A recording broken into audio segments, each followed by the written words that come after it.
Whoa. Hey, Kay. Hey, Kai. How you doing today? I'm doing well. How are you? I'm doing pretty well. Well, I do have a question. Are you Yeah. ready to actually escape the insanity?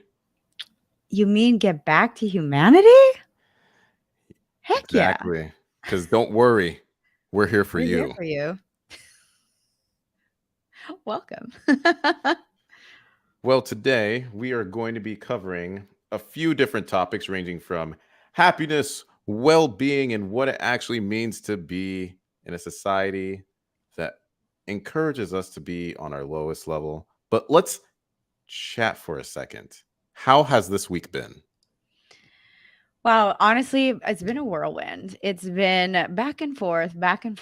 And I've just felt, even though it's been a season of growth and a crazy adventure, like I don't know what end is up half the time, I'm in good spirits because I know it's a growth minded place I'm in. So even though everything's crazy, for some reason it's all working out. How about you? Be more specific. Like, what's crazy? What's Oh. crazy? Ah, well, so I'm in Austin, Texas, and I had to go to Houston yesterday. And I had never driven in Houston before. That's its own story for another day. However, I went there to get to know fellow podcasters in our industry, and it was just so cool to go. And even though I was exhausted, I'd slept maybe 4 hours the night before. And I just was like, I can't do this. I can't make this happen.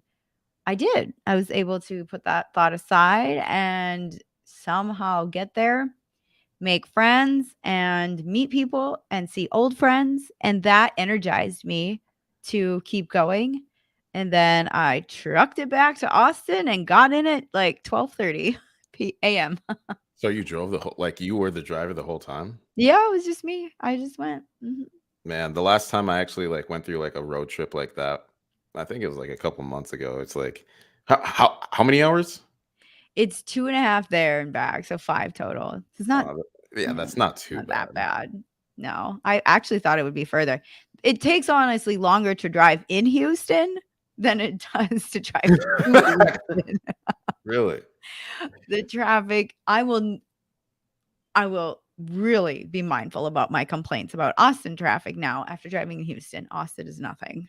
You would actually assume that Austin traffic would be worse than Houston. That's now I sound like my freaking father talking about traffic, but We're talking about traffic on our debut episode of Happiness. Oh.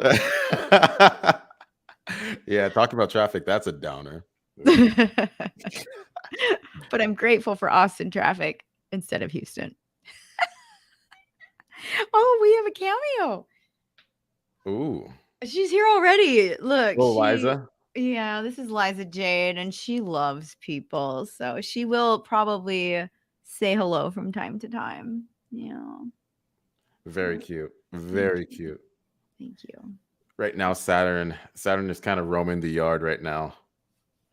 Oh my goodness, fun. Yeah, I love it. So if anybody has pets in the chat, shoot us your pet name because we are all about pets.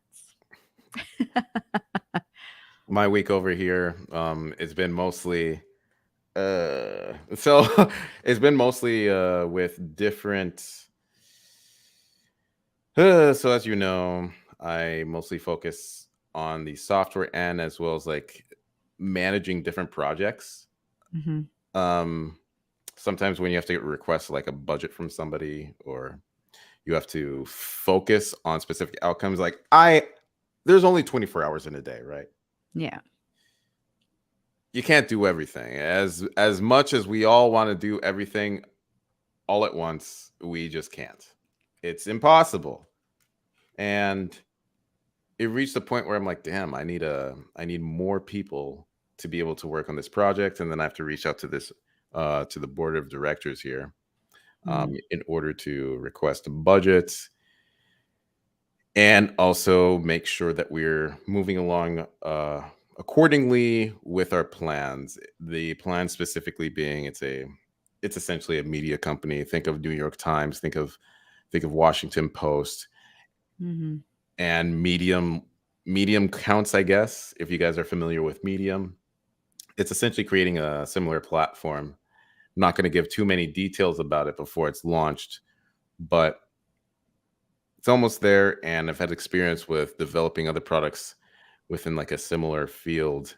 And oof, when you try to take it all on yourself to build it, it can kind of weigh on you. And then you just gotta know, like, hey, it doesn't have to be like this. Being able to know how to ask Mhm. for help, paying attention to what you need, even what you want, etc., etc. Oh, 100%. I completely understand where you're coming from and empathize with you big time because when you're wearing the hats, when you're in the startup mode and you're developing, it's like, then you get to a point where you finally are like, I need to offload some of this. And that's like actually such a great place to be in because it means that you're taking yourself to the next level. So it's a win. It's just like a lot of navigation and a lot of pivoting. A lot of pivoting, a lot.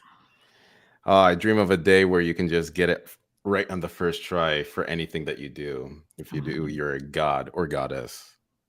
yeah, agreed. It's most things, I mean, you get those like lucky like golden eggs every once in a while, but I think most things, take trial and error multiple times sometimes but then you learn and then you become, you know, you take it to the next level. Hmm.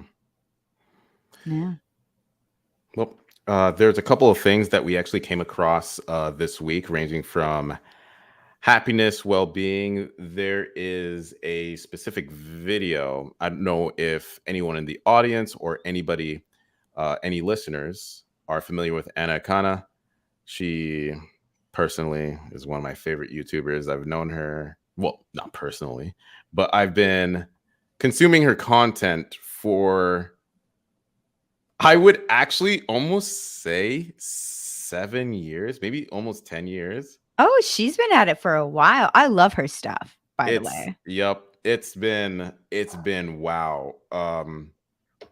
Going all the way back to if you want some YouTube history, me as being like an internet fanatic and chronically online, Ray William Johnson, he used to do a lot of YouTube video reviews, kind of like a, if you guys are familiar with like Tosh.0, it's like a Comedy Central esque where it puts videos on the screen and then gives commentary, comedic commentary on Yes. those videos. Yes, Um, totally. where he provided a initial platform. I'm granted she was already doing other things. I'm not going to Yes. attribute everything to Ray William Johnson, but that's how I got introduced to her. Uh, Mhm. where she was dating him for a little bit here, Mhm. and would actually even provide like some support on some of his content. Extremely funny, fantastic actor, incredible person. Like even when it comes to like a holistic state of being, ranging from relationship advice, health advice, mental health, Mhm. therapy. Yeah, she's my Yeah. mom. Yeah, she's fabulous.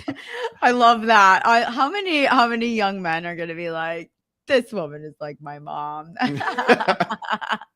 No, but I listened to her video too, and it was like the one we're gonna, kinda unpack is full of nuggets and how she breaks things down to digestible. It's like Cliff Notes of anything. And that for anyone, this video was like 6 minutes long and I got so much out of it that I was like, this is like I could digest this for a week. Like one element of every minute for pretty much the whole like every day. That's how good it is. It's too good. But I do have us live on Instagram on my channel too, by the way, on the K Kote. We decided, ooh, hey guys, we are live with We're Here For You. It is our debut with Kay and Kai. We are on YouTube Live and we are also on Instagram. So I just thought I'd pull that up. Just, nice.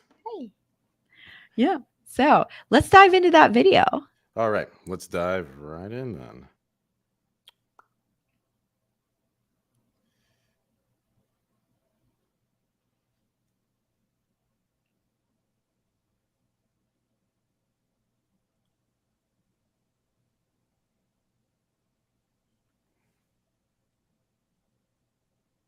So the video is called I Took Yale's Course on Happiness. Here's the takeaways.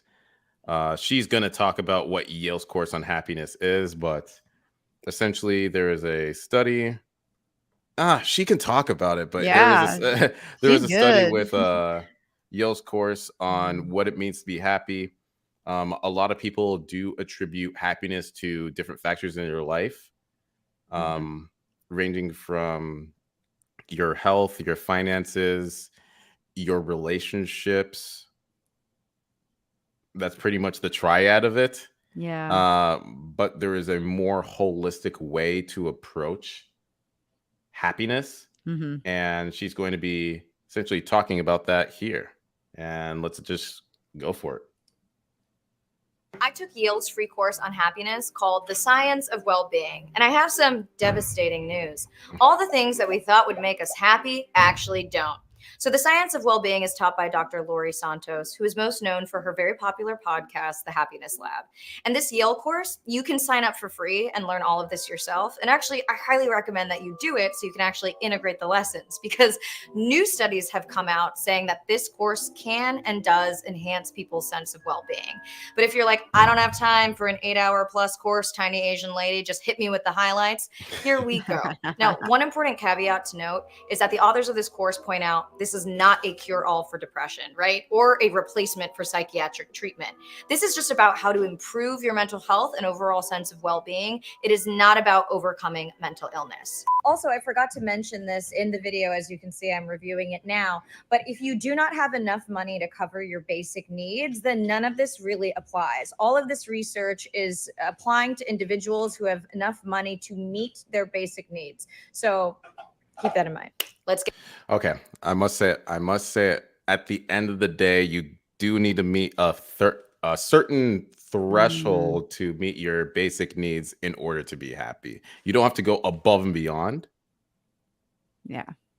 But if you're worried about shelter, if you're worried about what are you going to eat, then there's even like this thing with Maslow's hierarchy of Yeah, needs, Maslow's hierarchy. Yep. where if you're not meeting certain needs, it's going to be more difficult hmm to see, essentially see the potentials of how happy you could be beyond that. Yes. Yes, for sure. It's like you have to have your basic needs met. Yeah. Otherwise, you're not able to like see beyond that threshold. Get into the spark notes. Misconceptions around happiness.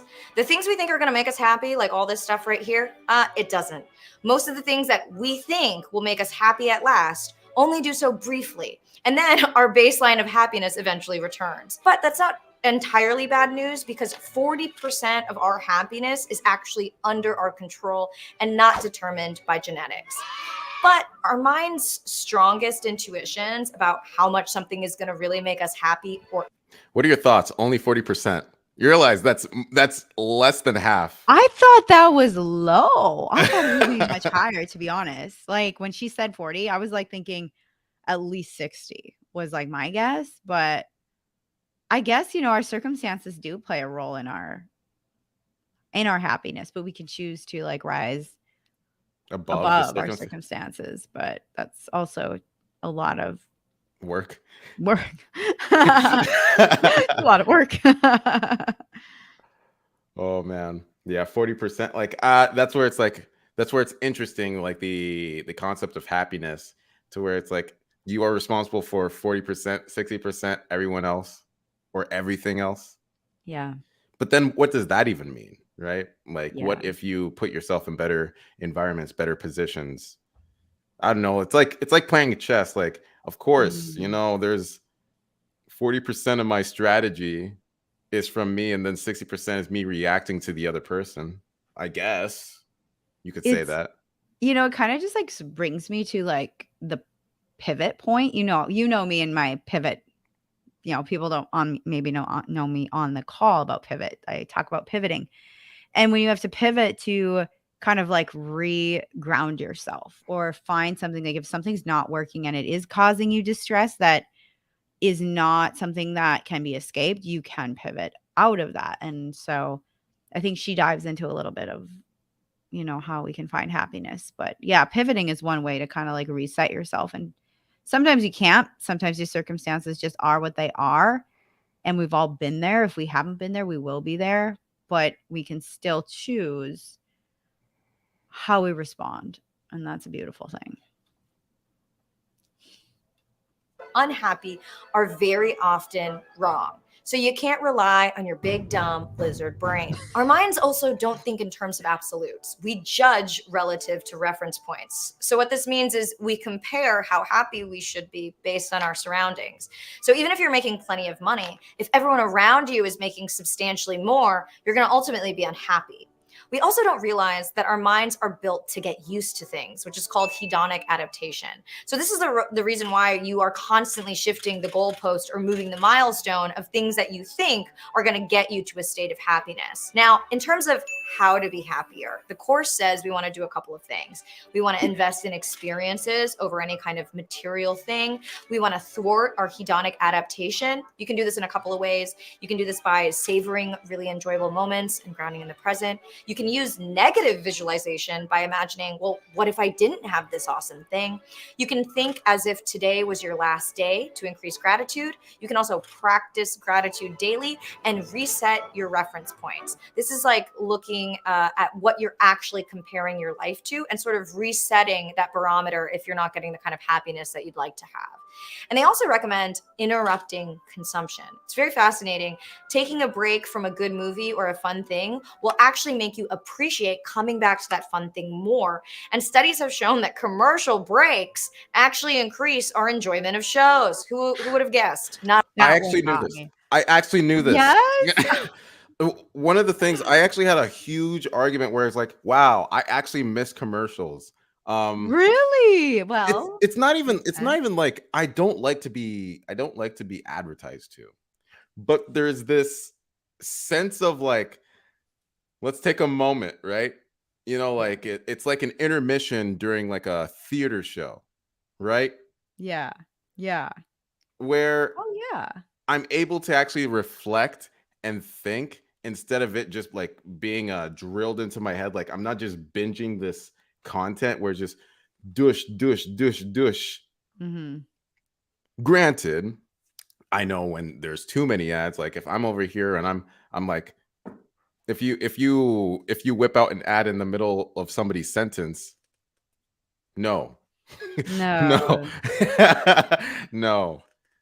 That's why I think those ads, like, ads on other channels or that come in the middle of something being said, rather than it being planned, it is way more disruptive than if when a commercial's coming. Like when you think back to like soap operas as when we were kids and our parents would put those on, and there was always like where the screen would kind of fade to black, or there'd be like dramatic music with a cliffhanger. Like you knew what was coming.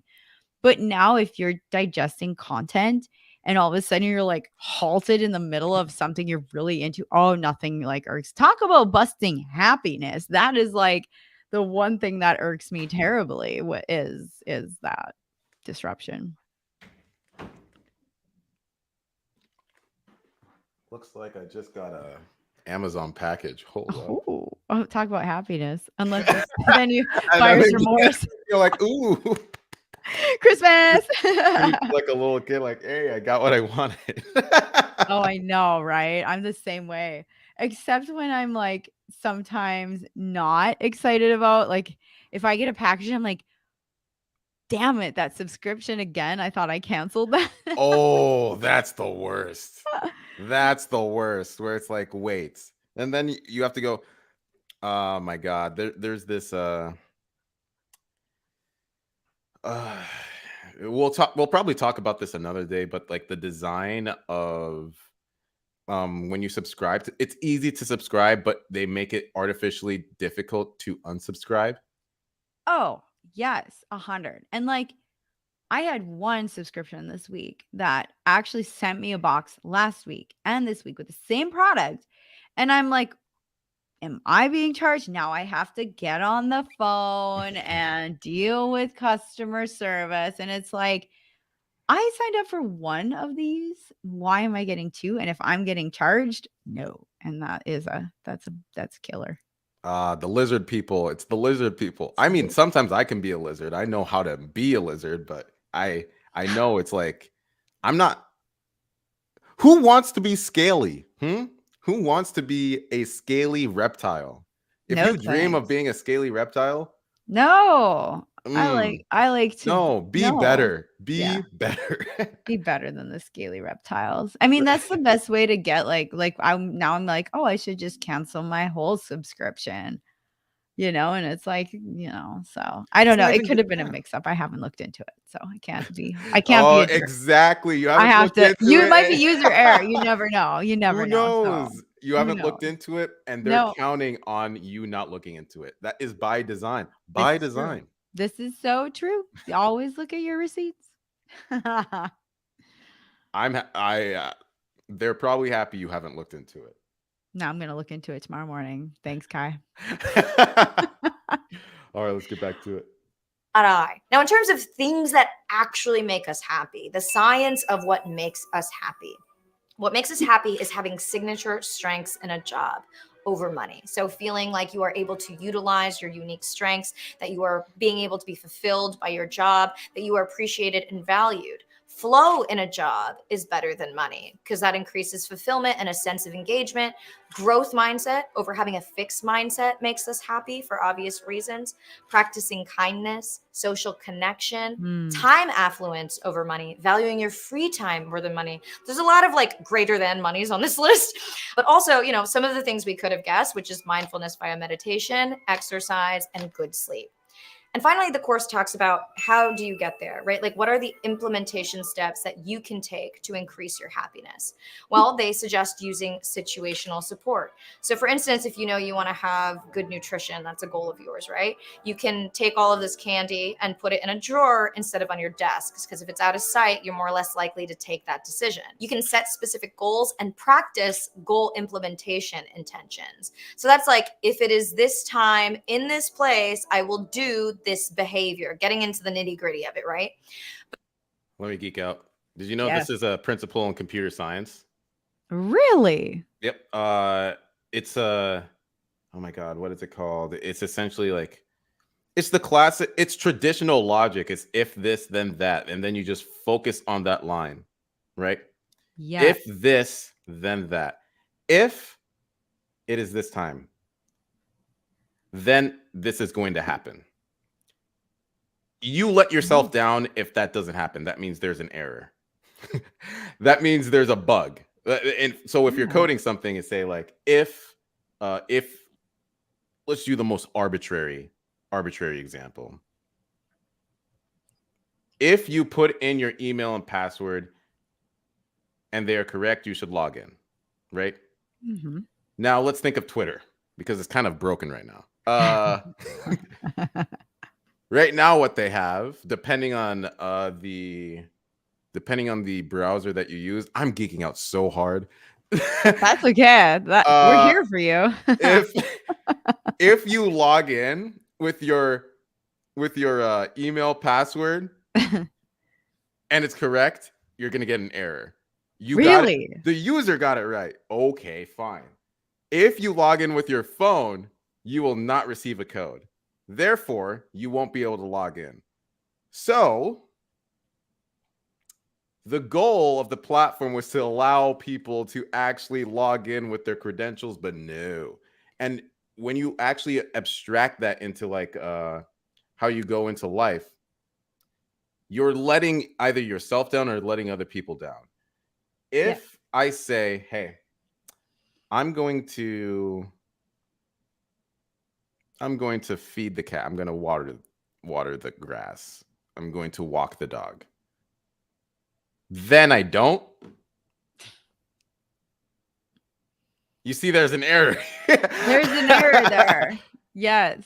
If I do, things will be good. If I don't, things will be bad. Therefore, you've gone down the route things are going to be bad. And it's a hyper simplistic way of like, we're just human.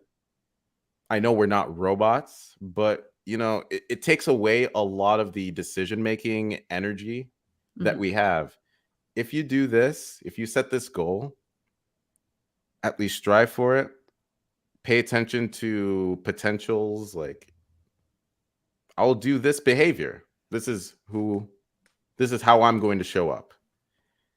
You don't have to like try to insert any like pizzazz with it. You don't have to do any extra stuff with it. Just show up, simply put. And then the patterns of like how you show up in the world, that's who you are, generally speaking. Mm. And just be proud of how you show up. Sometimes you're going to fail. Sometimes you are going to fail. Yep. This is a really good point. That's such a great point, because it's like it kind of brings us back to like, so there is that percent of our happiness that is on us, that if I choose to not show up to this video call, I let down the viewers. I let down you. I let down the growth of like what we're doing. And so it's like, yeah, I'm choosing. And then I feel like crap because I let everyone down. So happiness goes down. Yes, it's very true. It's crazy, right? Like, where it's like, hey, we have the authority. Like, you have no, we all know this internally, I think, but it's incredible how you can literally go outside and take a shit in somebody's yard, or you can give $1 to somebody who's homeless, or you could just buy yourself a piece of candy. You can do that right now. Nope. No. And what will make you the most happy? I don't know. Depends on who your neighbor is, but no, I'm just kidding. Don't shit in your neighbor's grass. Please. Yeah, that's probably not a good move. Oh man.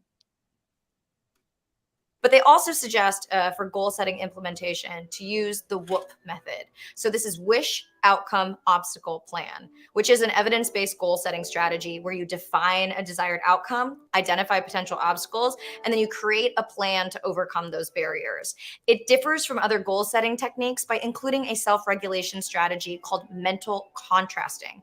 So mental contrasting encourages you to balance positive thinking about a desired future alongside consideration of the present day obstacles that might be in your way.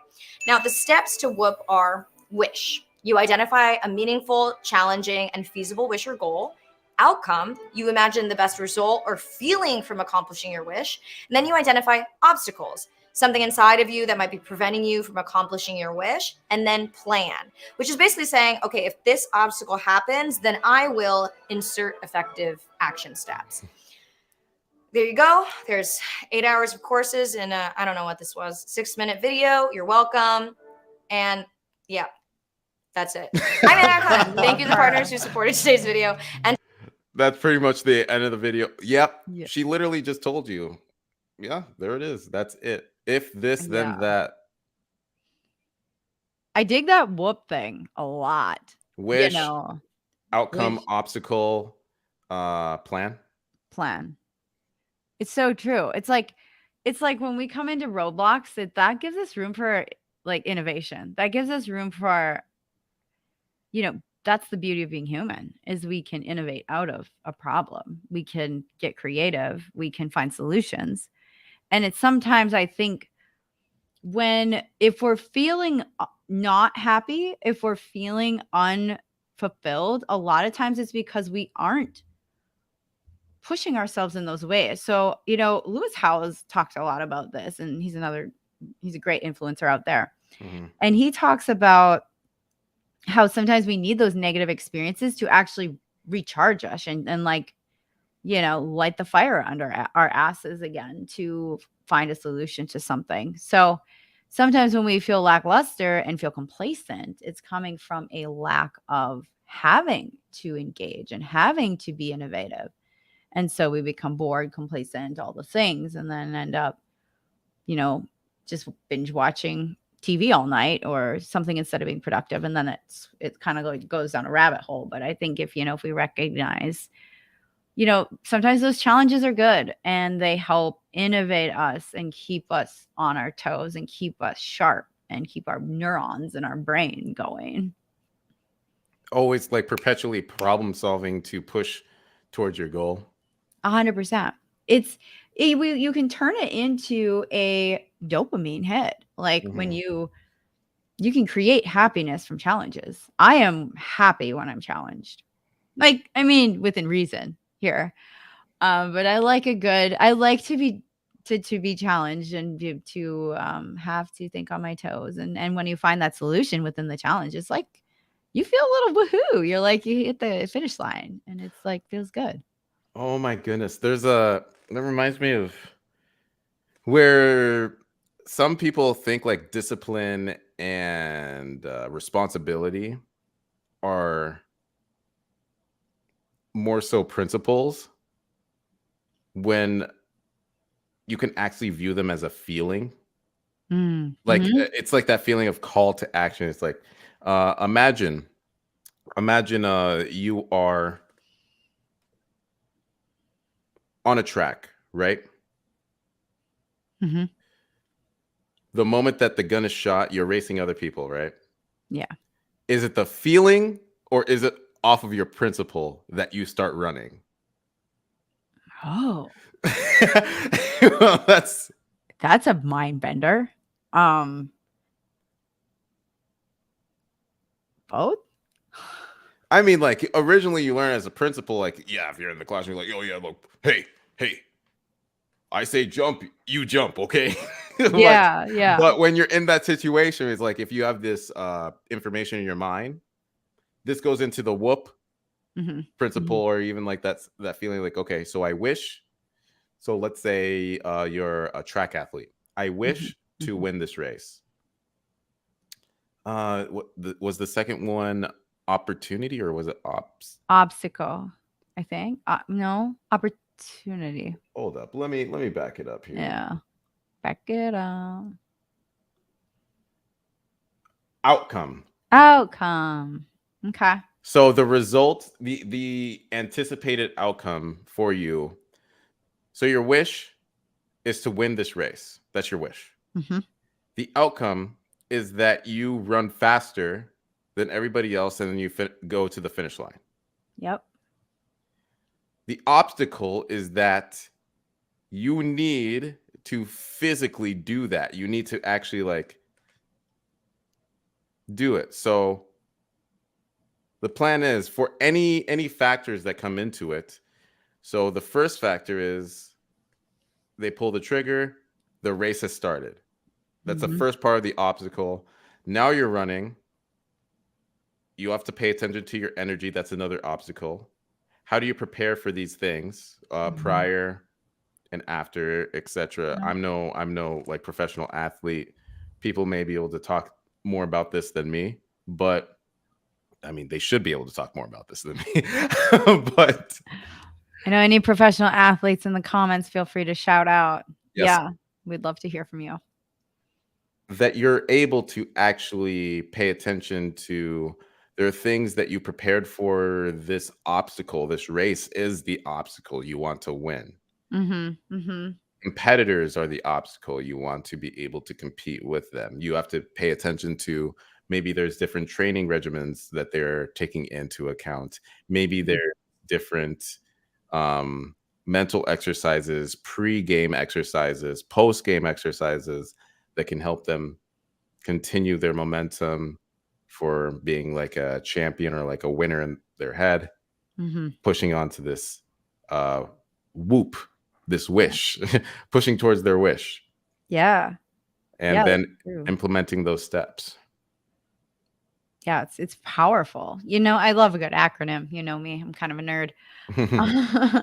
But it's so true. And it makes it easy to remember because then you can always you can assess when you're when you get excited, when you feel happiness towards something that you want to do, create, change, implement, whatever it is that you're doing. And, sometimes you get that excitement, but then you all of a sudden are down or feel down because you're like, how do I get there? Well, this gives you those steps.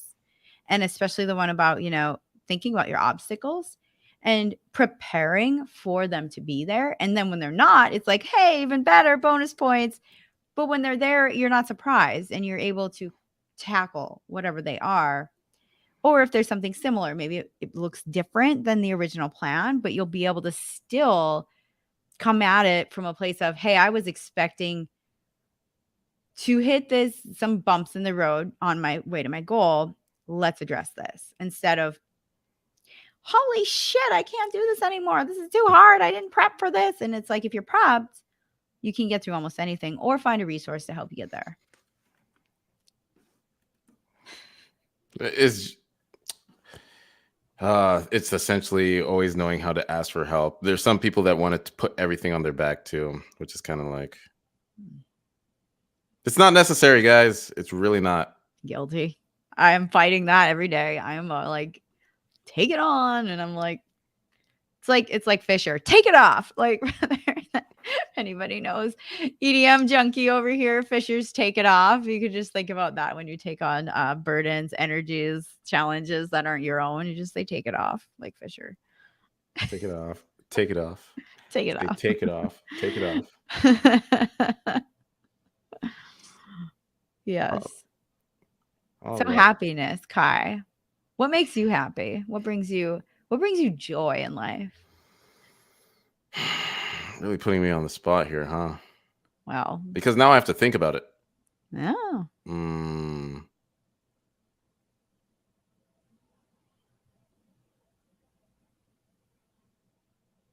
What makes me happy?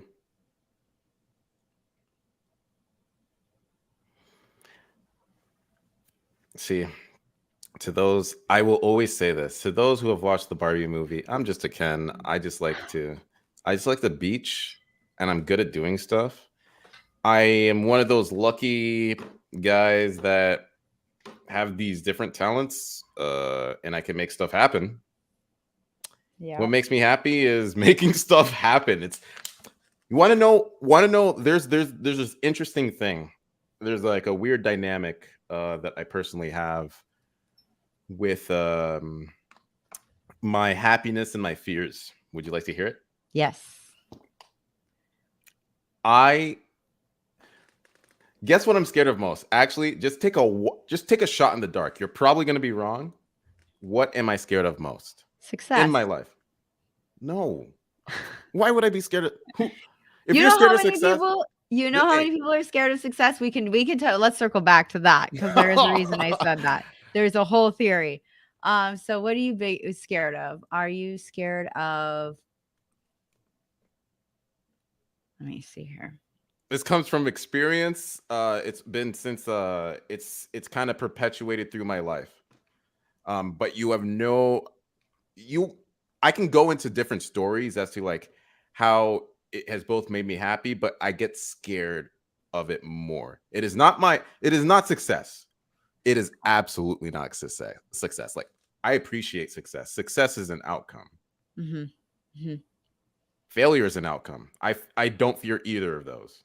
Okay. So it's something else. Okay. Rejection. Why would I be afraid of rejection? Do you know, one of my favorite words is no. If someone tells me no, I'll be like, okay, there it is. I'm honestly the same way. It took me a long time to get here. But it's like when I think of a rejection now, I think of good, one less no that I have to worry about, one less thing that's not right for me. But I don't know, Kai, you got me stumped. Like, not being heard. Nope. Okay, I've guessed 3 now. So all right, this is gonna be really wild, right? It goes into I'm scared of my own ideas and I'm scared of implementing ideas, other people's ideas. I'm just scared of ideas. Isn't that weird? I would never think that was your fear. Huh. I also face the fear every day. Yes. Because it's like,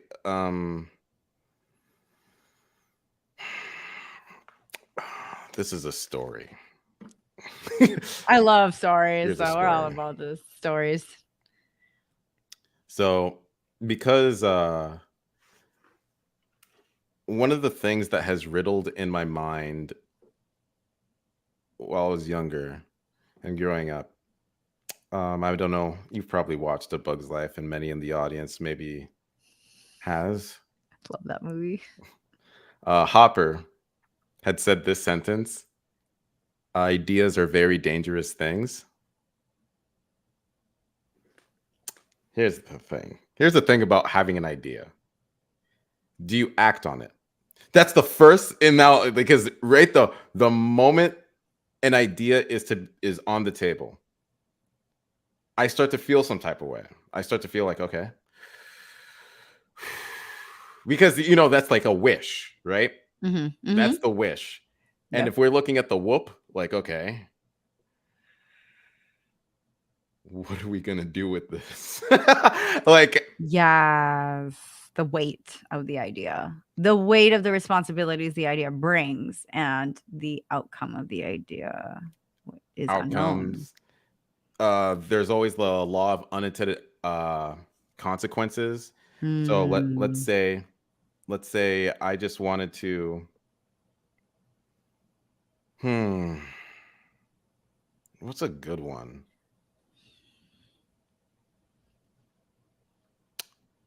I saw that there it was a unattended, what do babies like rolling stroller, unattended stroller by the side of the building, right? mm-hmm. I decide to try to put this in a better place and like say like, hey, who is attending this, right? Mm-hmm.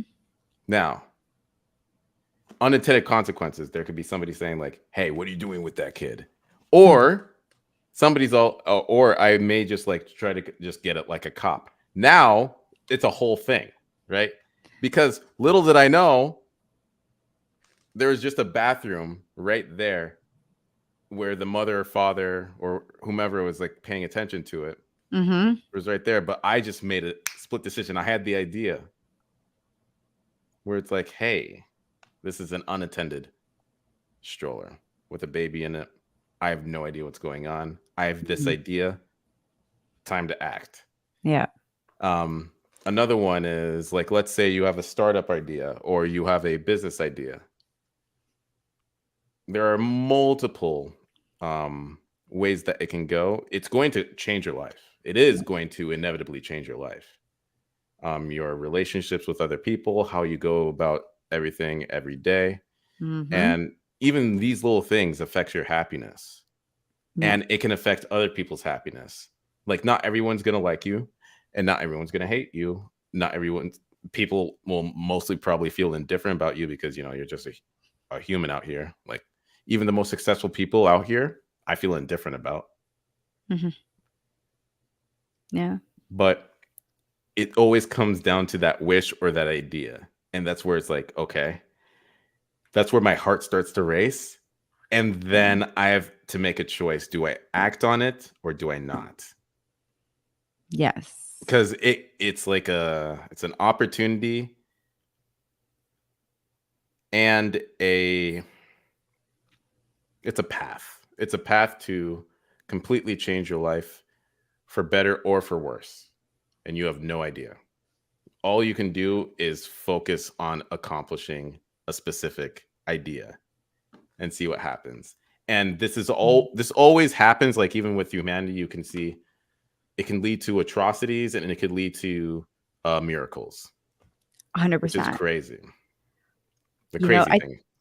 It's like, honestly though, so it's like I think it's an awareness and it's a positive thing that you said this, because it means that you genuinely like you care, and that's about the idea and the weight of it. You see the weight of the idea before you jump on it. And that's like something I've always had to work on, is I see an idea and I want to do all the ideas and then I get burnt out and then it's a thing. And so I could use a little bit of that. But I think as I've gotten more seasoned and I've learned from my mistakes and I've learned from those like where those ideas I should not have embarked on, I've like been able to now recognize an idea, pause, and then come back to that idea a little bit later after it's settled down. Because right away I get an idea and I'm like, oh my goodness, this is perfect. This is such a great plan. And then I know myself.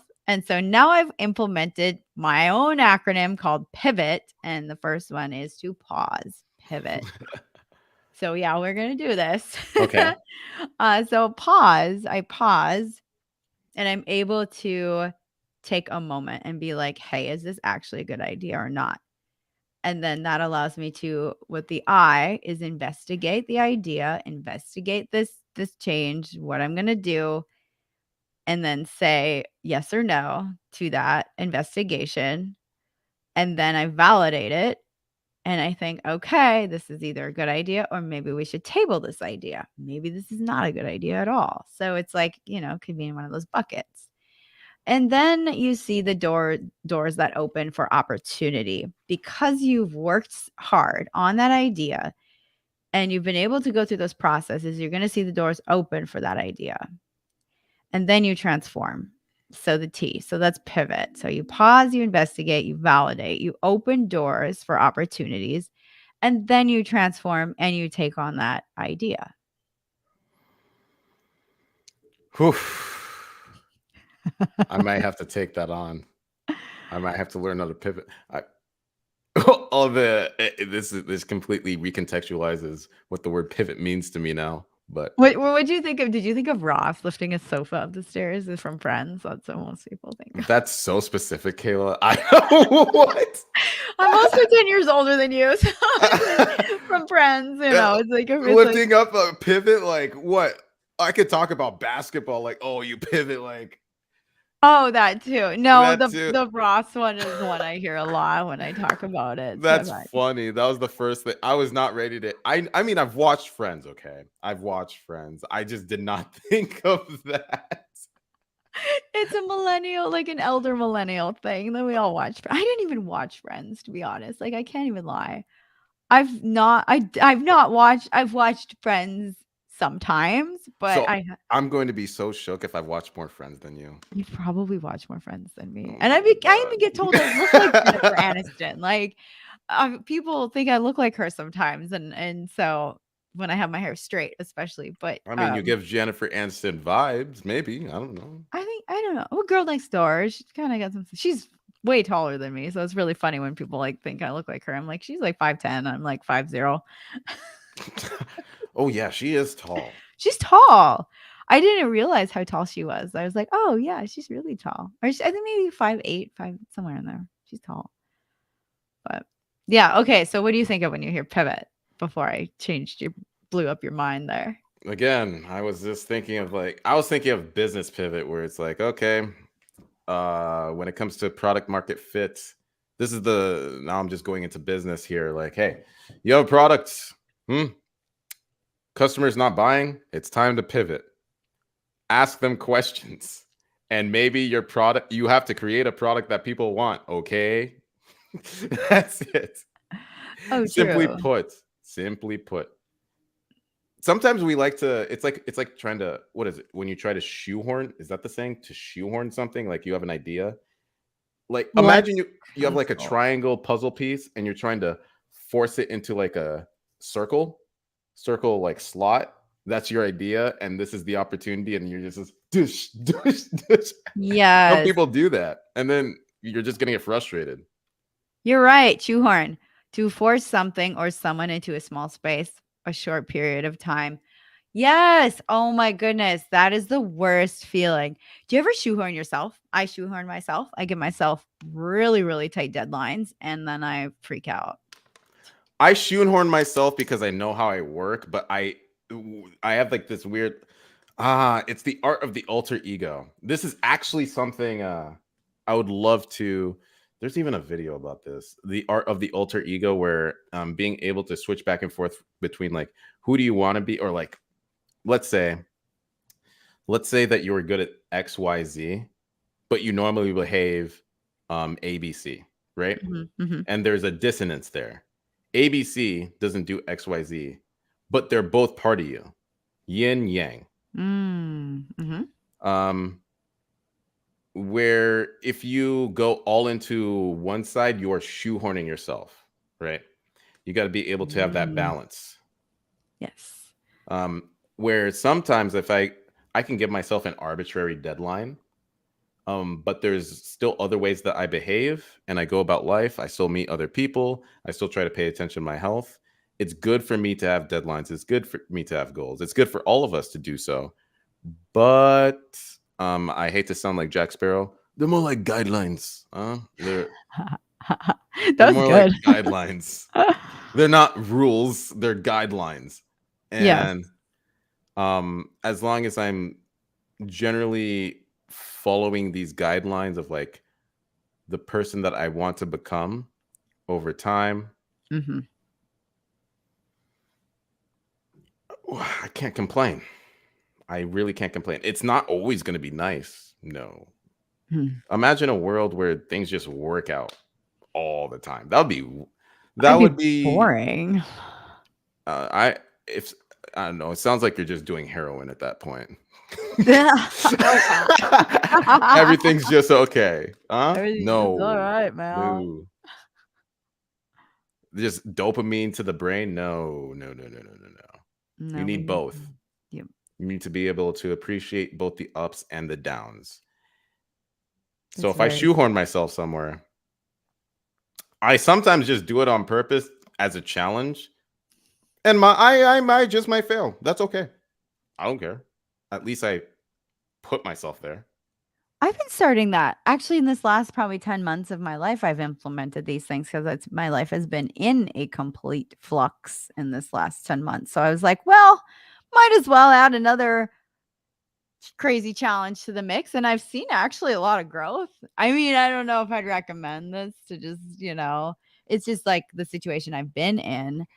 But I've seen tremendous growth because I've ultimately gave myself the effort, like, give it a try, or what have you got to lose kind of mentality. And it's actually been serving me well. And it's sparked my brain and my mind to get really creative and really like efficient with how I think about things. And so that has been a healthy for me, I think.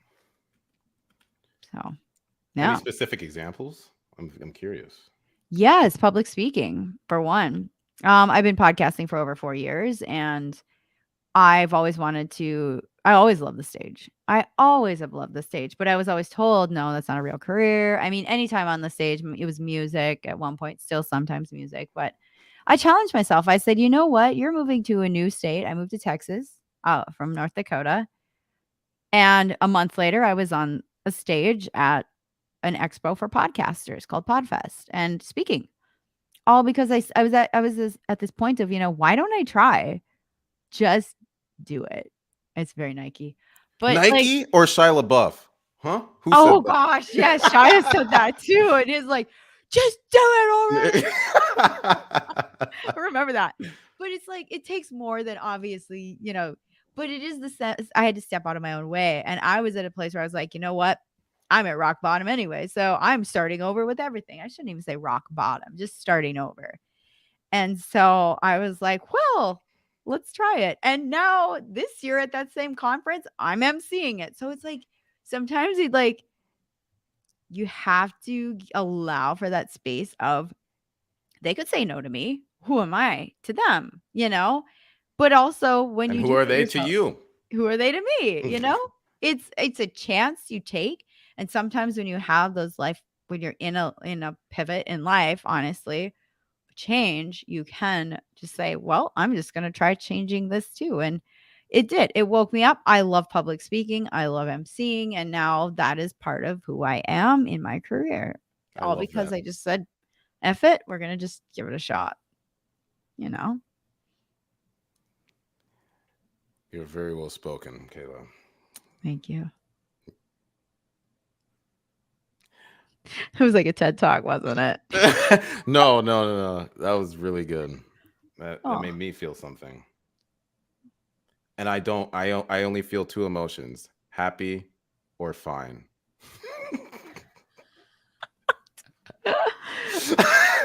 Happy or That made fine? me that made me feel happy.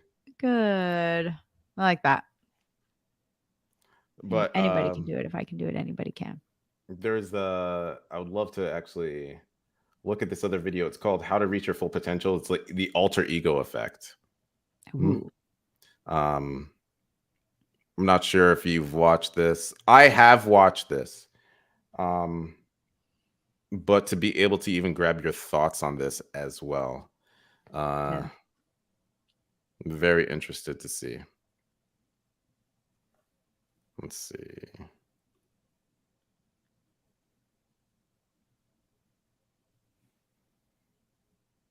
Do you have something that you just can't overcome no matter how hard you try? Maybe it's procrastinating, quitting everything you start, fear of failure, or any other limiting beliefs. What if I told you that there is a way to instantly bypass these issues, to become the person that you've always wanted to be? Too good to be true? Well, this is the alter ego effect. When Superman wakes up in the morning, he's Superman. His alter ego is Clark Kent. This is normal Tina. Normal Tina is introverted and shy and soft-spoken. She also only wears black. She spends a lot of her time alone, reading, thinking, going on bike rides, and going for long walks. She has a very structured lifestyle, always wakes up at the same time, works for a few hours before lunch, eats, does some administrative work, and then goes for a walk. Day in, day out. Hardly any change. She enjoys the company of few friends, but she avoids crowds, noisy places, and new people like the plague. It's a very peaceful life, a life that encourages thinking and cultivates creativity. But sometimes in order to level up in both your career and your life, you gotta put yourself out of your comfort zone. And that is very hard for normal Tina. So oftentimes there's a crowd of people, she's either hiding in a corner or sitting there and saying nothing. Like this data and tech live stream, she literally sat there and said nothing until somebody directly asked her a question. The comments on the live stream were like, why is Tina saying nothing?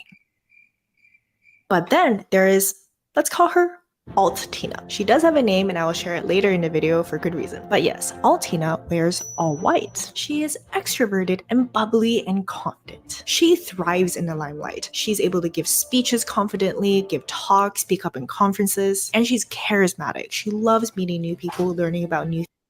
This video is sponsored by 365 my God. I'm that guy. I'm that guy. I'm that guy. It's okay.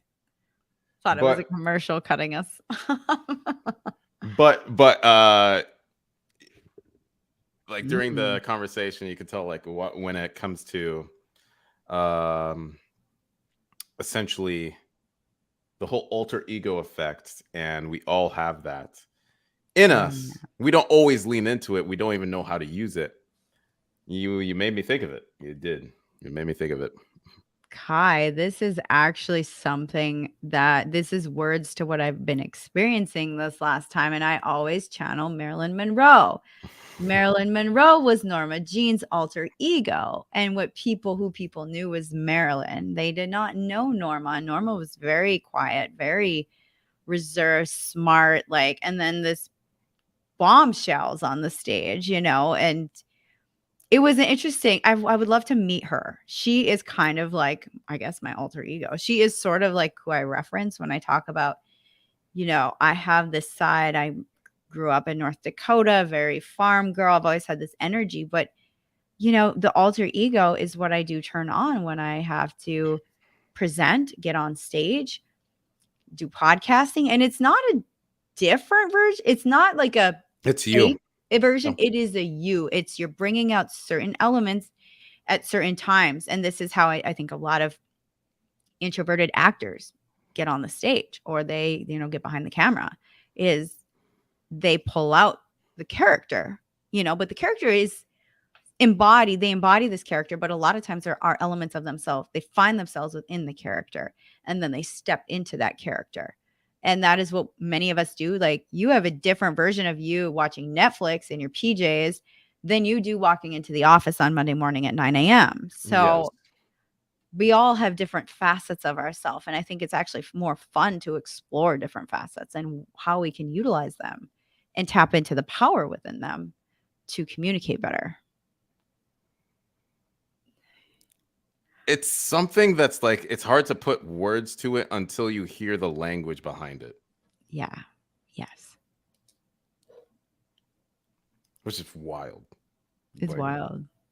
It's wild. It's, kind of it kind of sounds, it's a big thought. And for someone who's been practicing, I didn't even know it was called alter ego tone now, but it's something when you move to a new community, you have to put yourself out there, and sometimes stepping into that version of yourself that can do that, you can overcome what's going to hold you back in life to find success, to meet people, or the opposite. Sometimes I got to be like, hey, you got to chill the F out and just stop going out, stop meeting people, get on that couch. when you have to wrangle in the alter ego. When I have to wrangle in and like channel the alter ego of calm K, like restful Oh my K. gosh, I've dealt with situations where I was like, wait, I think I went too hard. I think I did too much with like normal me. I'm just kind of like a comedic, cynical. You Com- cynical? Nah. I'm kidding. I love you. and cheery. It's like I'm just a walking contradiction. That's the normal me, where it's just like it's like a cartoon. Like, hey, Those Mr. Men books, God. Which one would you be? Be like 3 of them. And then like if I push into my alter ego, that's where it's just like I'm a complete professional, and I'm probably gonna bottom line you real quick. Yes. Whereas like these are the terms and conditions. I'm sorry to say this, but if you have any questions and concerns, please put your complaints in the complaint jar, and I'll be sure to throw it away at the end of the day. Right? Oh gosh, I've got that side too. I've got this like bubbly external, and then I've got this side that if it only happens if somebody is being very ornery people, I'm like, I just go like all the charm goes away and she comes out. I don't even know who she is yet. I gotta find a name for her, but she comes out, and she's not very often. Only when I feel like there's something needs to be said. Ooh, after this video, let's try to figure out our alter egos. Like, let's try to put a name to it. Okay.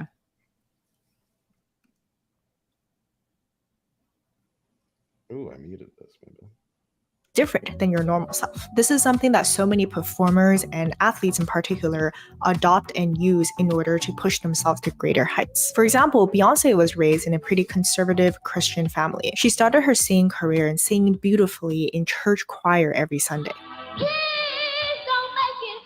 So you can imagine how difficult it must have been for a girl with that kind of upbringing to be pushed into the limelight of pop culture, where she's expected to portray someone and to behave in a way that probably directly contradicted with a lot of her own values. So in order to cope with these new demands that were thrown on her, she created an alter ego called Sasha Furious.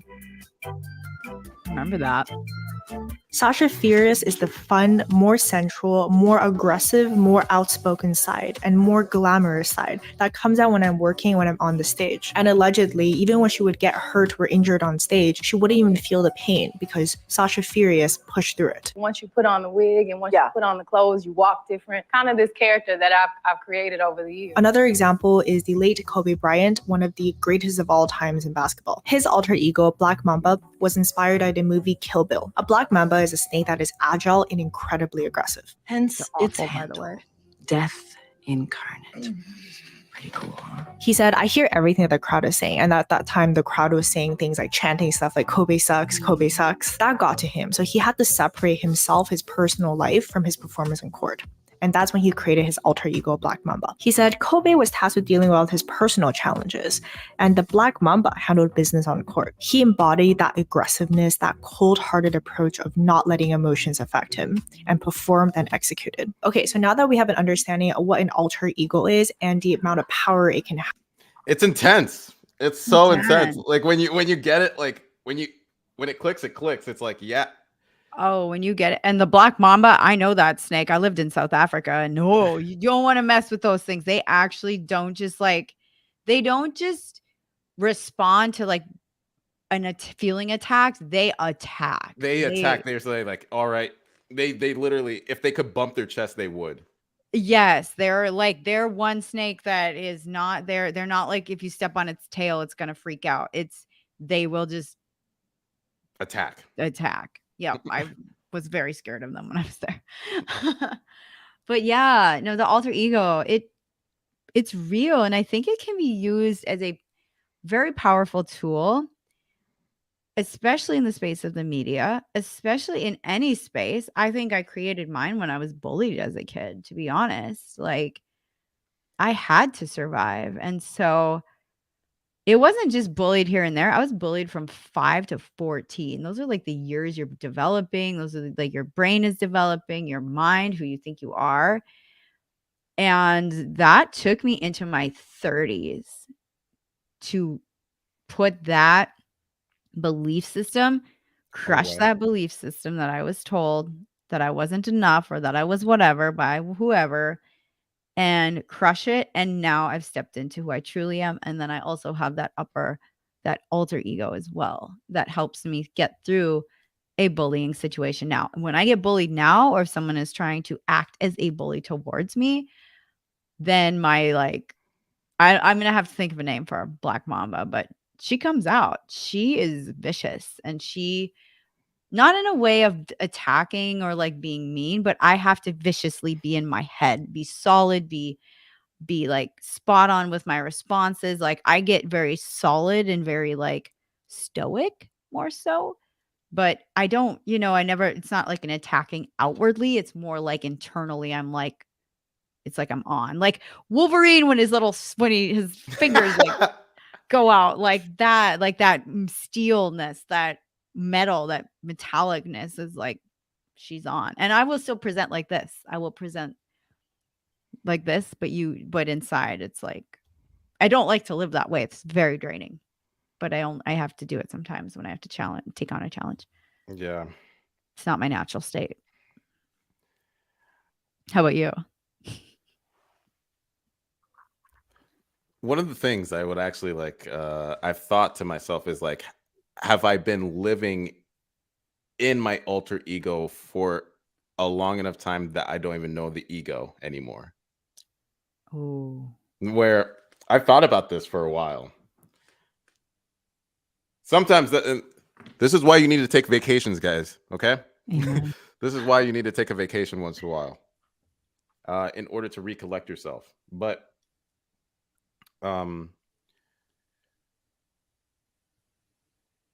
some of the things I've had negative consequences and positive consequences. Mhm. When it comes to my alter ego. When it comes to the negative consequences, that's where it feels like I was like stuck in my alter ego, and I just kept pushing it. And I felt like, oh yeah, no, this is me. This is actually who I am. Hmm. The identity, and attaching my identity, even though it was like I started to ignore the holistic, like being able to go back from normal to the alter ego, alter ego. There's things like super ego where it's just like, I could, which is completely beyond me. Like, I could sit by a fire and sing Kumbaya, but that's not who I am. I have to be really sedated or something. But Oh, me too. I have to be extremely tired. yeah, like it's just like, hey guys, you ever just think about these things? Like, okay, but if I'm trying to get something done, my normal self, I do things casually, like things come naturally. Mhm. I don't. I like to read different nonfiction, technology, consume content, interact with people, and then when it comes to the alter ego, that's where it goes into more like a salesman. It goes into more of a salesman, aggressive. I know when you turn that on. I can tell. Where it's like a flip of the switch, like, here, let me tell you something. I know when you turn it on. I do very much. Do you like it? Sometimes, but sometimes I kind of am like, don't It- try that one on me. And then that's where it's like I know my alter ego is kind of like a cartoon version of myself. I do know this. You get more animated. Yeah, you get, and it's like, and I know when you're in it, and I know when you're not in it. I shouldn't say like you're being the real you, but no, you're being that version of you. Yeah. But I know both sides of you very well. Oh, shucks. I feel like I know both sides of you, but Yeah, you do. Oh, okay. Yeah, let's get back to it. I didn't even answer the question. Oh yeah. No, forget about it. Forget about it. That was a good answer. My mind was reeling over there. Woof. All right. Have. The natural question that you're probably thinking now is, how do I craft this alter ego and benefit from it then? So I read this book specifically dedicated to the alter ego, and it's called The Alter Ego Effect. And Todd Herman, the author, explains there is the ordinary world that you live in, where you may naturally be introverted, shy, have a lot of self-doubt, have a lot of social anxiety, but you yearn to be something more, somebody that embodies the traits that you wish you had. And that person can take you to the extraordinary world, a world where you're not haunted by your past, your insecurities, deeply ingrained limiting beliefs like the fact that people made fun of you when you were little. But instead, in this extraordinary world, you can be someone who doesn't procrastinate, is charismatic, is confident, can go to meetups and places where you don't know anybody, just walk up and confidently introduce yourself. Somebody who can be an independent thinker, not a people pleaser, strong, not afraid to take risks. What I described just now is obviously specific to me, but in any case, the first step in creating an alter ego and really benefiting from that powerful alter ego effect is to first figure out, like what I did, the traits that define you in your ordinary world. Then what are the traits that you wish you had, things that you wish you could do that would put you into the extraordinary world. Let me know in the comments what yours are. Todd explains the next step is to breathe life into your alter ego. Take some time to think about your inspirations, and it could be a variety of things. It could be non-fiction characters. It can even be animals. There's this one businessman who has an alter ego that is a tortoise. A tortoise. Don't know how to say that word. What am I love her. Tortoise? It's a tortoise. It's a tortoise.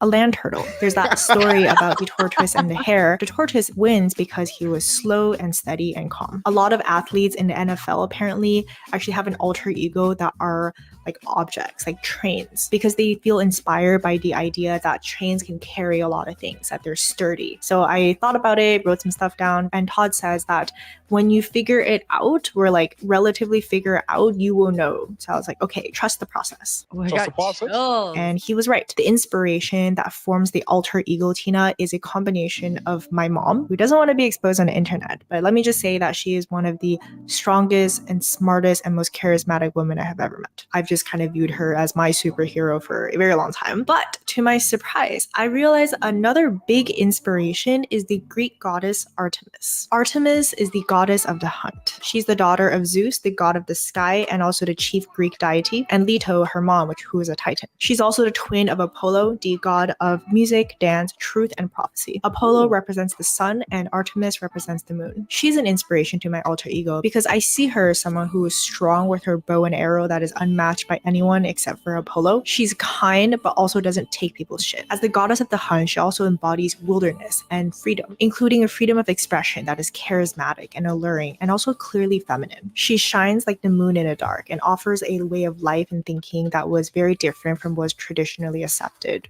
at that time. I feel a very deep sense of connection with Artemis. And while doing this exercise, I suddenly realized that one of my favorite songs by the band The World is a Beautiful Place and I Am No Longer Afraid to Die. The song is called January 10th, 2014, and I didn't realize it was about Artemis.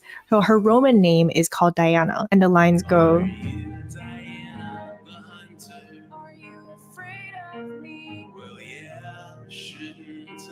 so yeah, that was really cool, and I immediately knew that I was starting to craft and breathe life into my alter ego. Now the next step is to name your alter ego. Mine was easy, so the first name that jumped out was Artemis. You can name your alter ego absolutely anything. There's just two key criteria. The first one is that you have to feel some sort of emotional connection and emotional resonance to that name and to that character. And the second one is that the name has to invoke the superpowers that you want your alter ego to have. An example that he gave in the book is this businessman Alanto immigrated to the US when he was 12. He was of Filipino descent descent and a Pacific Islander. So one of the dreams that he always wanted to do was to do public speaking. To do this, he adopted an alter ego of the Big Wave. And this name is really good because it pulls from his heritage of being a Pacific Islander, wanting to become an island explorer. It was also inspired by The Rock's character in the movie Moana, where he was a demigod called Maui, who helped Moana in the movie. It's actually Maui, shapeshifter, demigod of the wind and sea, hero of men.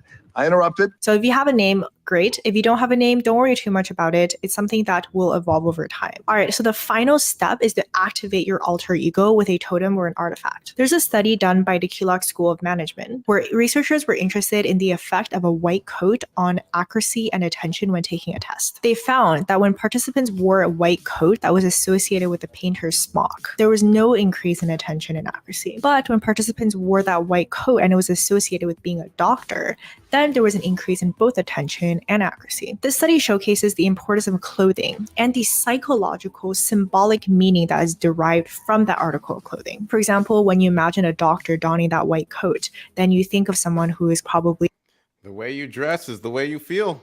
100. Oh, Kai, I love how she mapped these out because in this season of life I've been in, I've naturally progressed through this. It's crazy. Like I got chills because I've channeled Marilyn Monroe big time. And if she were alive today, I think her life would be very different than what her experiences were back when she was alive, and how, so many very devastating things went on in her life because she didn't have access to what, we have today for, and she's still the most talked about woman in the world. The movie Blonde just came out 2 years ago or last year. And that movie, love it or hate it, I personally really enjoyed it. She's still that icon. So to me, that iconicness of her is that is what I would really embody. And it's funny because this year I turned 36, and I think that was her when she passed. She was 36, I think. So she will always be this young person. And I don't know, to me, I think she was very misunderstood. Immortalized in youth. Yes. And so, but to me, she was very misunderstood and very smart beyond what people treated her as. And so to me, I look at her as very iconic and very much someone who inspires me in taking steps outside of what is considered like she was progressive. And so I really embody progressiveness in everyone, push yourself. And she did that. So I don't know. That's mine. How about you? It's like whenever I decide to put on a suit. Yes, people treat me differently. I talk differently. One of the things that I always notice if I'm wearing a suit, people take me more seriously immediately. Mm-hmm. And I also say hey. They look at me and then they just they're just waiting for me to say something, or and I say, how's it going? But they still can act nervous. And then if I start to act cool, hey, don't worry. It's authority. You present you with authority. They're waiting for what you're going to say as, yes, I understand. That's, yeah. And then if I'm just wearing a hoodie and I say, hey, different. It's just a different vibe. And one of the things that I know is I like to also say, life is like a playground. Go out, have fun, go on the swing, go down the slide. Be careful not to scrape your knee. That's it. Very true. And and pick yourself up when you fall. Mm-hmm. Sometimes you have to ask for help, and that's okay. Yep. And that's where it's there's different ways to approach the playground. I can do this, I can do that. Mm-hmm. I can show up like this, I can show up like that. I don't mean to sound like Dr. Seuss, but at the top of the hat, some of this shit can be pretty whack. But as a matter of fact,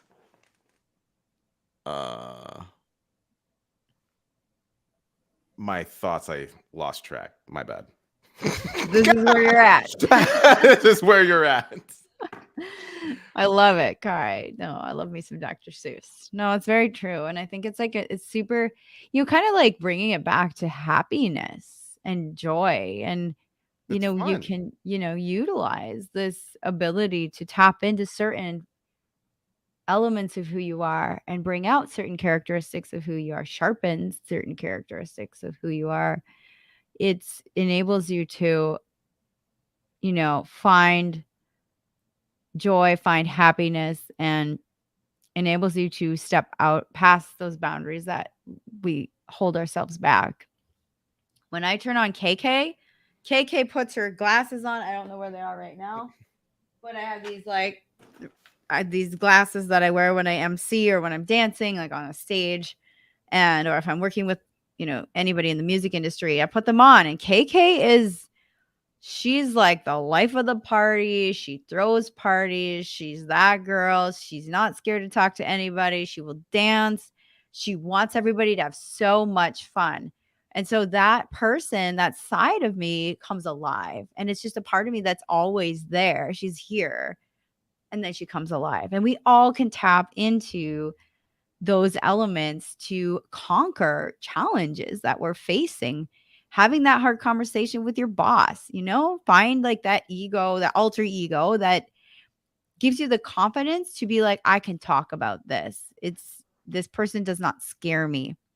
And it helps us to lower the pedestals that we put up and we put people on, and brings everybody to an equal and fair playing field, equally respected playing field as well, and equally respecting yourself as well. So you respect yourself and you can engage in those conversations respectfully with your boss, and also respect yourself and know your boundaries.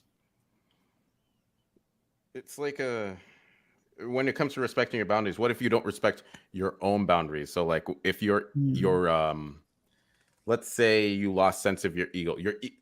Have you heard ego death? Have you heard that term? I have not. So it's like when your ego dies, it's like where you're fully into your ego, your alter ego, and then you might go into a super ego. So let's say, all right, another analogy. I put on these glasses. They're the Bap Cat. They're Bap Cat.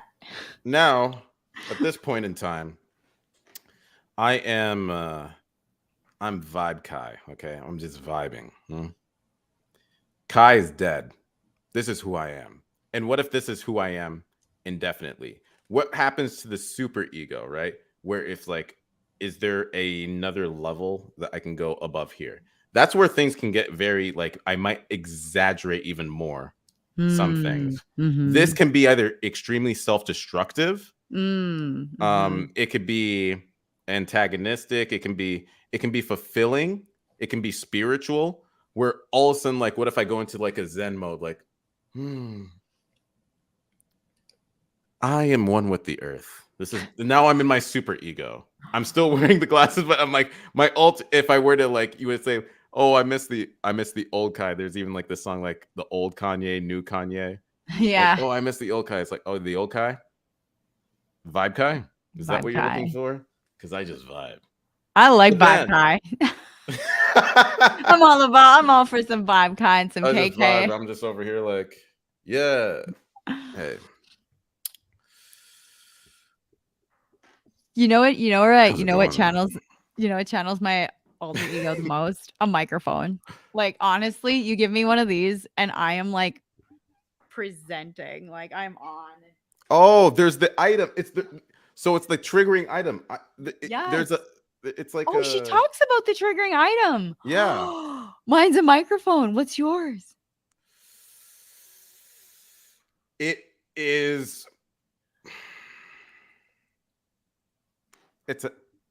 The triggering item is a screen. That's fitting. That's perfect. If I see a screen, I immediately It's either a screen or a tie. Tie's a good one. For me, it's I do have this pair of heels that I wear when I want, like, I can call them my boss heels, and they're a pair of heels that I got, and I have a pair of boots too. And both of these pairs of shoes are significant pivot points in my career. They were like a level up for me. And when I wear them, they're like, remind me to level up, to you can do this. And so, one day they'll be Blahniks, but not now, not yet. But it's a goal. It's my alter ego item. It's gonna come one day. It's your alter ego's item. It's my your alter triggering ego. item. It's your triggering item for your alter ego. Now we just went meta. Oh, great. Oh yeah. Calm, smart, collected, attentive. So no wonder attention and accuracy improved on tests. They named this phenomenon enclosed cognition, which is the effect that clothes affect human cognition based on both symbolic meaning of it and a psychological experience of wearing it. So yes, the power of symbols. So now you have this alter ego, right? But the key is you have to be able to step into your alter ego when you want to. And the way that you can do this is to have some sort of totem or artifact, something that has symbolic meaning that is able to activate yourself into your alter ego. Fun fact, Martin Luther King didn't actually need glasses. He wore glasses as a way for him to become someone that's more distinguished and dignified. It can be something like glasses, article of clothing, jewelry. For me, it's the color white because first of all, I normally wear all black. So by wearing all white, it's like the opposite of my normal self. And my alter ego is in a lot of ways the opposite of how I normally behave. It is also... This video is sponsored by 365 Data Science. Do you have something that you just can't overcome? No. So now you have this alter ego, right? But Okay, no. There's KK. I have It's to say this. I have to these. say this. My earrings. Yeah. If I'm wearing earrings, I'm probably going to be a tad more pretentious I will keep and more note aggressive of that. in my communication. Yes, when these come on, these shiny glasses, this is when KK is out. And there have been times, because I'm at a lot of nightlife, I'm in music industry, when I don't have my sunglasses at shows, I feel naked. I feel so naked, and not in a good way naked, like in a way like You feel exposed. You're like, what? I feel exposed because these are also a shield. These are also, I can control how I'm receiving energy from people around me. And I can also, it's like poker face. I can also, people wear glasses and they During play poker? poker. Oh Now my- I'm seeing all of this is like full circle. I'm so excited right now. It all makes sense. And I have multiple pairs of these too. It's like, yeah. I love your Babcat glasses. So for reference, for anybody who does not know what Babcat is, it's this sensational cat online. And this cat picks out cards like the cat plays Cards Against Humanities with its human. Or any sort of game. The cat plays it, and the cat has these sunglasses. So those look just like this. So if you haven't checked out Babcat, this is not an endorsement. I just freaking love cats. And it's the most clever cat. And I'm like, where's the trick? Where's the trick? And I think the cat really actually picks the cards. I really think the cat picks the cards. I don't know how he trained his cat to do that, but Babcat, those are Babcat classes for sure. If I have a deck of cards on me, I feel like a trickster. That is true as well. Yeah. If I have a deck of cards on me, I know only like 2 card tricks, but then I'm like, I want to just tease you indefinitely. I'm just going like, oh, what am I going to do?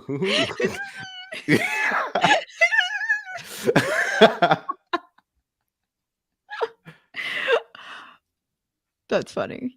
Fact, Martin Luther King didn't actually need glasses. He wore glasses as a way for him to become someone that's more distinguished and dignified. It can be something like glasses, article of clothing, jewelry. For me, it's the color white because first of all, I normally wear all black. So by wearing all white, it's like the opposite of my normal self. And my alter ego is in a lot of ways the opposite of how I normally behave. It is also inspired by Artemis because you see depictions of her, she's usually like represented by the moon, so like silver and white. And that is how you craft your alter ego and really benefit from the alter ego effect. So before I end this video, I do want to make a final point. Often the person that your alter ego is represents someone who you want to be and someone who you probably already are. You just haven't been able to express those characteristics. For example, Beyonce has Sasha Furious for many years, but in 2008, she released an album called I Am Sasha Furious. At that time, she retired that alter ego of Sasha Furious because she didn't need her anymore. She was able to exemplify all of the traits that Sasha Furious had, but as herself. Okay, so one more thing.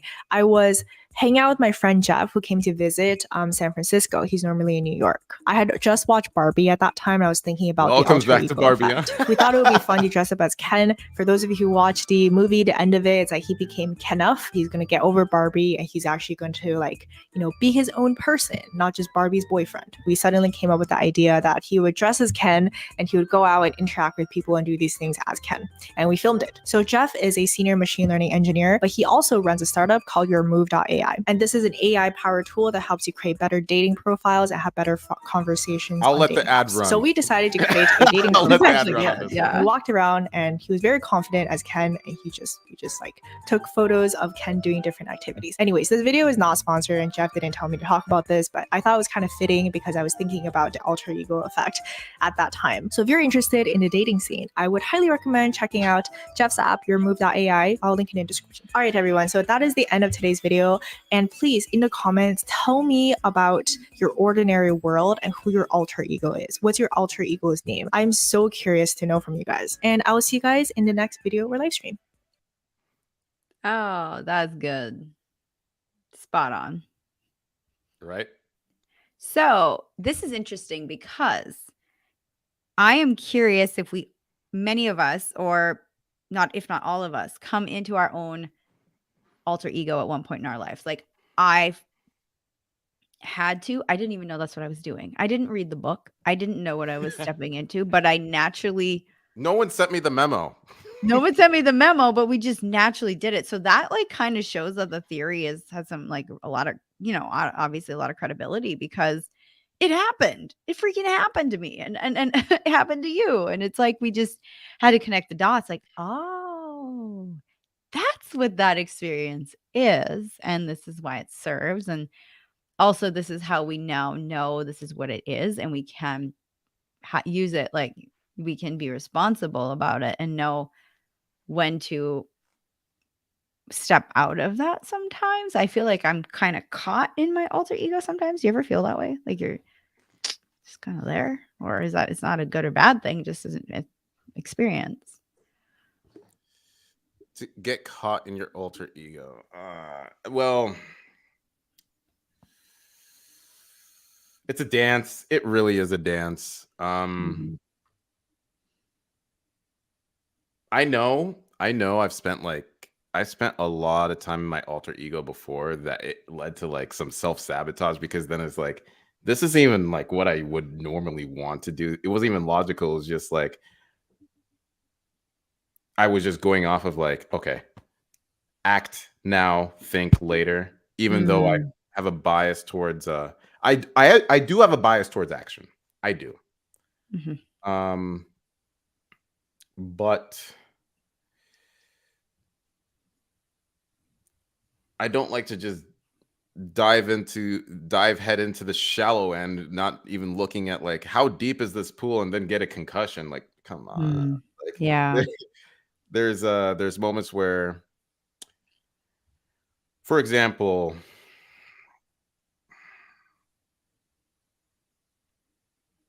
a lot of people want the talents that can come from my alter ego, right? Things get done. Boom. And then I also bottom line, everyone is like, hey, You like any bozo can say like, "Hey, you did a good job. Here's a promotion." Like anyone can do that.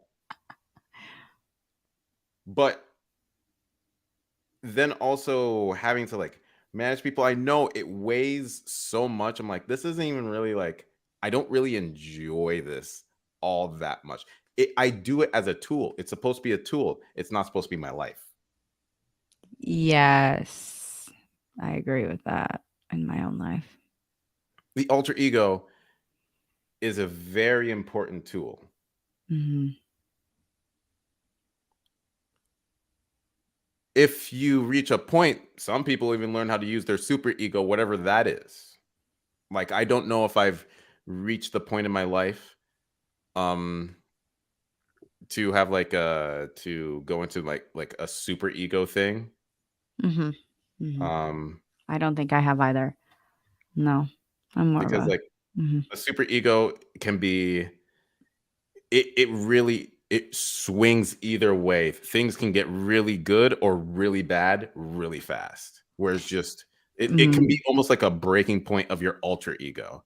And if your alter ego breaks, that's when you're probably gonna it's either you dip into your super ego and then you overcompensate, and that's where things get It gets very that's where heavy. things get weird. It gets heavy. It could get heavy. It can get to be, and I think that I just have a theory of, maybe that's where, you see like what happened to Marilyn or like what happens to plenty of like people who are in the spotlight. And it's just like it just reminds me it is a state, and to find that grounding is so important. To have your baseline, your grounding is what's gonna like set you up for success when you do have to tap into different versions of yourself too, to be very grounded in who you are. And that's a multitude of things, to get there. And so it's like with greatness comes great responsibility, Great power. great The power power. within yourself. The power within yourself is, oh my goodness, we have so much within us. And to tap into that is beautiful, but also can be a lot, So The stay first step happy. the first step is to also strengthen your ego. Mhm. Where I always find like an irony here where like some people like check your ego, check your ego. Well, come on. Let's have a moment here, right? Your ego, that's your home, okay? You wake up in the morning, you go to bed at your night, you have yourself, okay? You Mhm. can be in your ego all day. Yes, the ego death exists, but that's more like if you're really extremely like spiritual, and then but that's still your ego. Like even Buddhists are some of the most selfish assholes on the planet. You have some context for that, Kai. I don't know that theory. Buddhists. Yeah. So you are choosing to say it is all about one with nature. Let me sum it up. This is going to be extremely derivative. Okay. I am one with my spirit, one with nature. Fuck you. I will care about how I feel with my spirit and my planet. Okay. And our planet. But the world's burning. Fuck you. I am okay. That's essentially it. Yeah. That's what it means to be Buddhist. Like you focus on the internal spirituality of yourself. External factors are not to shift, not to shift your way of being. Okay. And quite honestly, you're a dick. Because at that point, he's like, okay, well, people are suffering over here. You're literally actively choosing to opt out of humanity. And it's like, okay, fine. We'll deal with this. You stay here, meditate. Bye. And that's as far as it goes.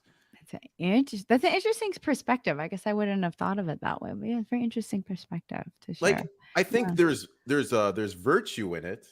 It's good to like meditation, like having a sense of spirituality, but you understand, like, we're not on this planet alone here, right? Yeah. There are other people. when they say like nirvana, the end of suffering, Mhm. like how do you reach the end of suffering? Is the end of suffering for you? The end of suffering for Mm. you. So everyone else can suffer. But as long as you reach Mm. the end of suffering, you've reached nirvana. Now, who sounds like the asshole? That is interesting. That is interesting. You know, it's again, we're here for you. And this is the nuanced perspective of things, which is where we do open up the conversations to, you know, different perspectives like this. So it's yeah, that's interesting. I'm probably gonna deep dive that at like 2 a.m. when I should be sleeping, like thinking about this concept. But yeah, it's interesting. I guess, yeah, the ego is it's an interesting topic. I think we could like, you know, do multiple episodes on the topic of ego and the it can be used for and what it, you know, when it can take over, when it can become like, where's that line, you know? And it's like internally we have to be checking in It's a to double-edged sword. It it's a really is. double-edged sword, like most things, you know, even like even that, you know, concept of the Buddhist, you know, everything can have two sides. So, or more. So, this has been awesome, by the way. So, This was a good one. this is a good one. Very deep. I like the depth and yeah, we want you to, you know that all we're both here for you. We're here for you and we're here to talk about these things and break these things down and just find ways to get out of the insanity and back to humanity. Pretty much. And also, throughout the following week here, we're going to be reaching out to some of you when it comes to different topics that you would like to talk about, in regards to maybe thoughts in your mind, like personal growth, health, wellness, happiness, Surviving. how we feel with each other, Yeah. what it means to be human. Maybe you're a bot. Join us. Join us in the conversation. But we'd love to set up a couple of different topics. Today was primarily focused on happiness, and then we did a little touch into the ego and alter ego, because it has a huge indicator of how you show up in the world, and how you show up in the world, the goals that you set, primarily determine your happiness.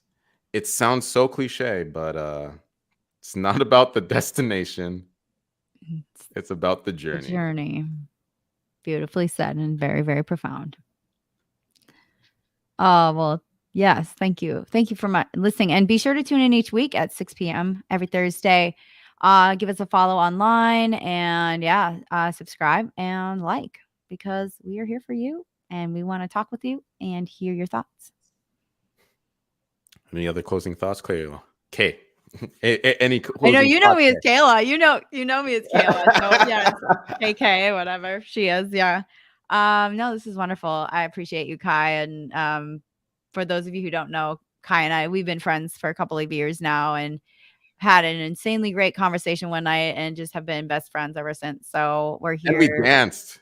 We did salsa We did randomly salsa. in the street. It was amazing. It was a salsa dance class I was at, and I was like, Kai, come do salsa. And he's like, sure. And that was it. And so, yeah, you never know who you're going to meet. You never know, like when you, I'm definitely in a super ego when I'm dancing too, by the way. So she's like, yeah, she's on. But yeah, it's good. So we're excited to hang out with you and talk with you more. And yeah, so good to have this. Well, with that being said, looking forward to talking to you guys throughout the week. Expect some clips. We'll be cutting some of this stuff up to make it more consumable. Be sure to follow us on YouTube, TikTok, like and subscribe. And again, as always, we are here for you. Exactly. Y'all take it easy. Bye.